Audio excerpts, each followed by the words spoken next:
isiniwalat ang relasyon niya sa stepmom na si Mariel Rodriguez. Bagamat may ilang nagsasabi na tila may pagkakatulad sa tunay na buhay ni Kylie Padilla ang tema ng kanyang bagong proyekto.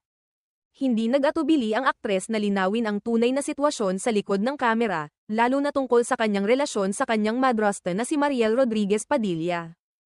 Ang bagong teleseryeng tampok si Kylie, ang My Father's Wife, ay umiikot sa isang masalimuot na kwento ng pagtataksil, sirang pagkakaibigan, at napakakomplikadong ugnayan sa pagitan ng isang ama at ng kanyang anak na babae.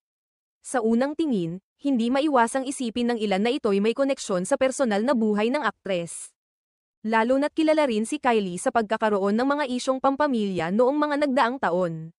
Sa isang panayam na isinagawa ng GMA Network, inamin ni Kylie na may pangamba siyang baka pagdugtong-dugtungin ng mga tao ang istorya ng palabas at ang kanyang personal na karanasan.